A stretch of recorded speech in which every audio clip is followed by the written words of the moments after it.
Yo, what's up, street talks? Street gods. Street vlogs.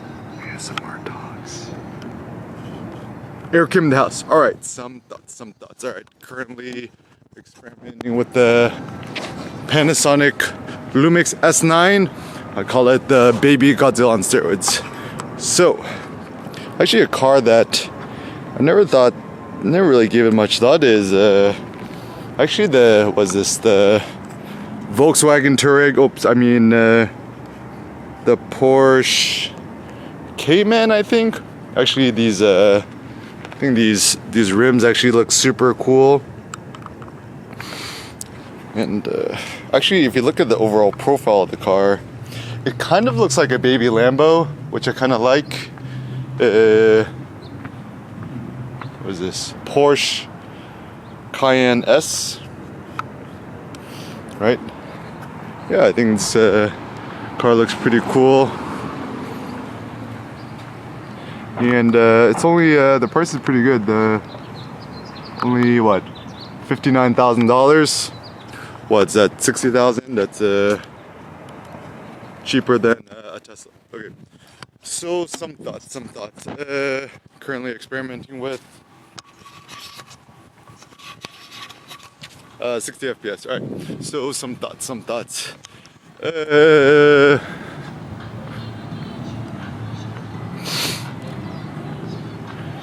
Everyone's on the juice. Okay.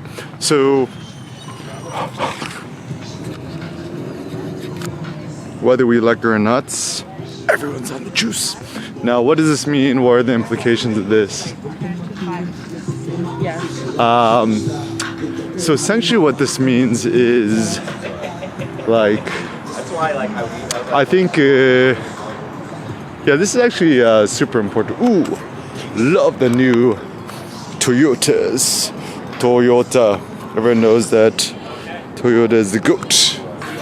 Love this. Look at that. Hood vent bulge. Yeah. TRD Pro. I mean, yeah, it's a cool car.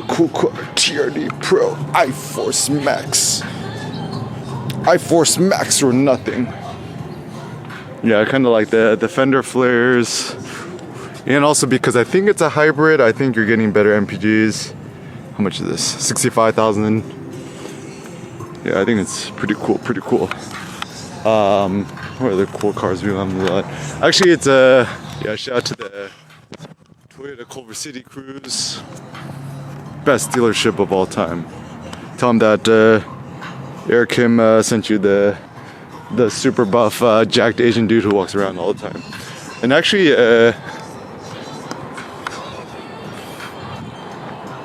I think actually we vloggers, we the new goats. Even the Tesla Model S, the standard one. Actually, in blue, it actually looks pretty good. Alright, one design vlog. Tesla. Gotta get rid of that little screw thing there. It's pretty ugly. Okay. So look at this. After all of it's said and done, it's only 58,000, and they have the yoke steering. Everyone, it's like yoke steering or nothing. Right? Yoke. And they have the, yeah, this is not the plaid, but yeah, actually blue and the white, actually it looks pretty good. But ultimately, the really smart strategy is you would buy the Bitcoin, not the loser car. Even the the only reason you would get a matte black wrap car is that you want to be Batman. You're not Batman. It's like you wish that you was Eric Kim. Look at these. Okay. At this point, it's like I'm like starting to just be curious. I'm like, my so jacked. These veins don't lie. Yeah. Only one on the juice. And whatchamacallit? Yeah, so finished reading Pumping Iron by Charles Gaines, written in originally I think 1973 and updated in 1980. And essentially, more of the story is everyone's on the juice. The the section that I was reading that I found super interesting was actually back then, you know, everyone's taking artificial steroid testosterone, right? And they didn't actually even think that it was bad at the time. Like, even Charles Gaines, the author, is like writing about, oh, you know, they're taking anabolic steroids, which are artificially produced testosterone, and there are myths that causes balding and blah blah, but, you know, placebo controlled studies show that, you know, this is actually not the case. But essentially all serious bodybuilders, I mean, literally everyone you take, and this is 1980s, bro. This is like, oh no, even older, 1970s. Wait, let me do the math. So if this was all happening in 1973 and is currently 2024, it's like 50 years ago. Wow, 50 years ago? Oh my. Dang, that was a long time ago. I'm only 36. I was born in 88, right? To quote my best man Justin, heavyweight since 1988. Wow, so 73 they're already doing the juice. Yeah, kind of not good news. So let's think about it this way, right? If in the 1973 they're taking all these steroids, artificial whatever, right? Imagine within 50 years, wait, 50 years? Is that right? 50 years. I'm like the only Asian person I know. Let's say it's 50 years, right? 1970, 30 plus. Wow, that is 50 years. Dang, that's crazy. All right, so imagine how much steroid technology has advanced in 50 years and how much you can get away with stuff. So anyways, the reason why I think this is important is that, I don't know, maybe, I would say like maybe half of capitalism, consumerism on the planet is dictated and run by steroids, I guess, right? Professional sports, literally everyone's on the. I actually have this running theory that any pro athlete who's bald, Kobe, LeBron, you know, balding, MJ, Shaq, everybody's like, I almost could guarantee bet you they all do some sort of juice on the side, even though they didn't call it. Like for example, even technically cortisol shots, they're technically steroids, but they're used to recovery, right? So let's assume they're on the drogas. I mean, actually, if anything, my suggestion would be in professional athletes, sports, whatever, right? We should almost class them like a bunch of different freaks. We should almost make it allowed that they take all the steroids and the juice wherever they want possible, because then it would become 100% transparent. I think one of the difficult things is you have a lot of young, impressionable guys, you know, like myself as teenager boys, right? Like looking at all these dudes and idolizing these dudes and like not thinking that they're on the juice. Like we all grew up watching Arnold, right? In the movies, Rambo and Terminator. And everyone wants to get super effing jacked like them, right?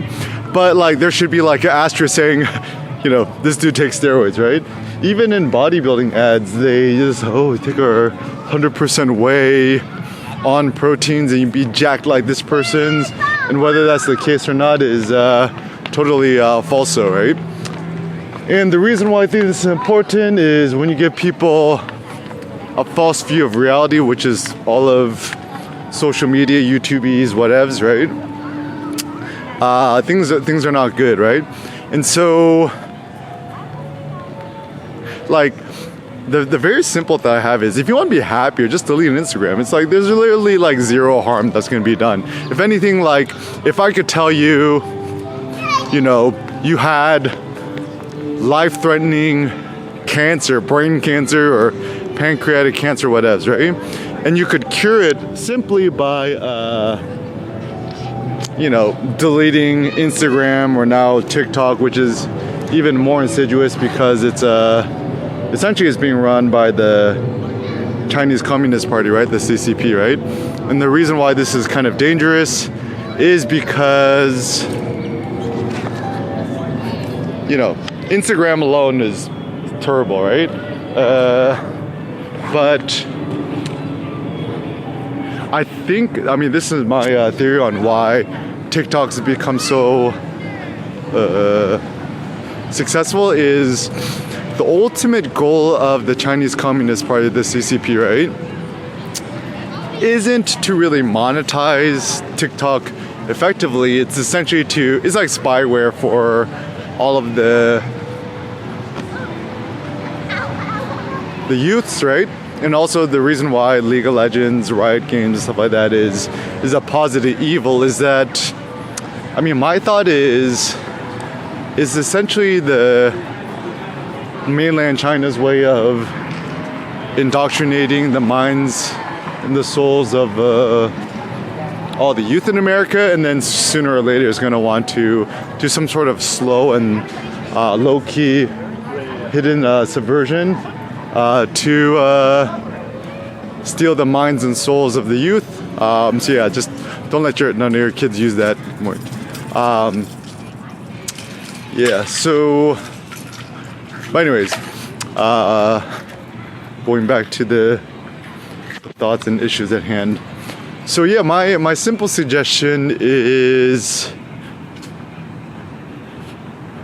and I think this is also where I find that ChatGPT's is definitely a much more ethical thing than anything from Google, Facebook, Meta, whatevs. Is it is not driven by advertising. It's driven on the paid premium subscription model, which means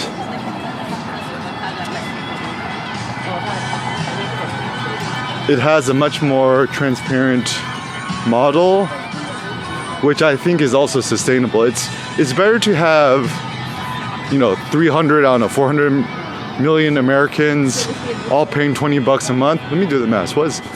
If you had 300 million people, Americans, paying $20 a month for ChatGPT Premium, that's what?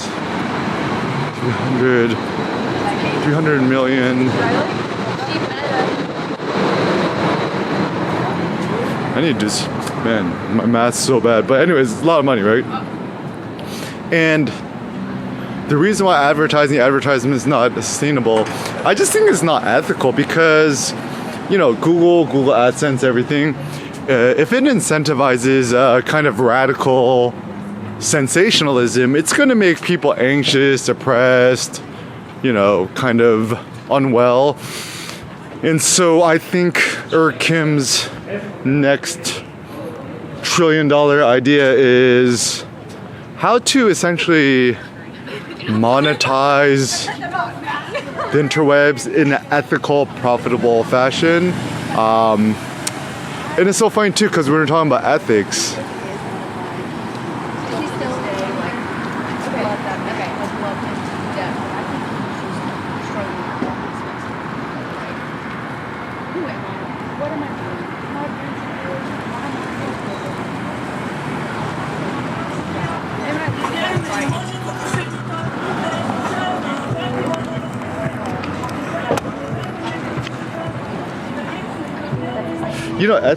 ethics is kind of a funny thing because it is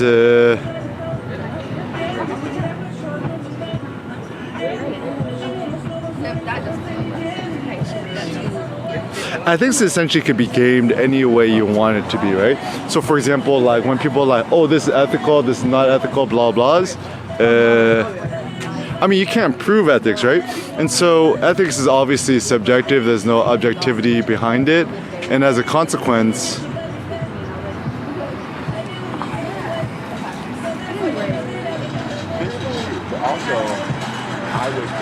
I would say thinking critically about ethics is kind of definitely the path forward because, and I think this is where the quote soft science is. I mean, I don't want to call it the soft sciences, call it the flexible sciences, right?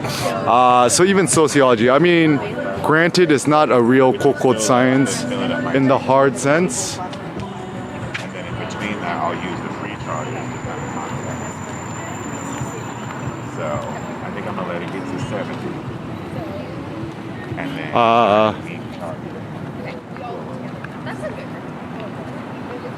It's a soft science in the sense that like, you know, granted you're not going to be doing nuclear physics with it, but sociology has been like reflecting on it, right? So sociology has been a surprisingly good, robust major that's been pretty anti-fragile to time. Even apparently now, computer science, like, I was shocked. Like, I thought that CS would essentially live forever, and I guess I was wrong. And I guess, you know, the whole idea is that, like, you know, hindsight is 20/20 or something like that, right? And I remember when I was a undergrad at UCLA my freshman year, right? And then my roommate Kevin, he's like studying CS. He didn't know anything about computers, right? And I already did, and you know, build computers. So I'm like, why would I study computer science if I already know how to build computers, right? But then I kind of knew more of the IT tech stuff. I didn't really know the programming stuff. And now that ChatGPT 01 is like a freaking monster at programming, there's kind of no real reason anymore to learn programming, in my opinion. And I think this is where still like studying classics or, you know, ancient Greek literature, I don't know, even sociology might be a good idea, because one of the things I learned about society, right? It all comes down to social skills, right? So politics, it's all social skills. And it looks like, you know, the question is, who's more important, the businessmen, the entrepreneurs, or the politicians? Technically, the politicians are more important because he or she who writes the laws will, you know, obviously be super effing rich, right? And so this is what a lot of politicians do. They make favorable laws for some business people, their buddies, right? And then once they retire from office, they get these speaking engagements for mucho dinero, and then, you know, what else, right? And so even after the dust settled, Obama was supposed to be our savior, but yeah, it looks like he wasn't quite as ethical as everyone thought. I think actually a lot of his self-promotion, it's, especially with Michelle Obama, I find it a little bit tasteless. I mean, nothing wrong with self-promotion, but you cannot piggyback off of your goody two-shoes vision when you're in office as a president and then economically profit off of it. I find it unethical. But anyways, so yeah, I think thinking about ethics, I mean, it's kind of an autotelic thing. It's something that matters because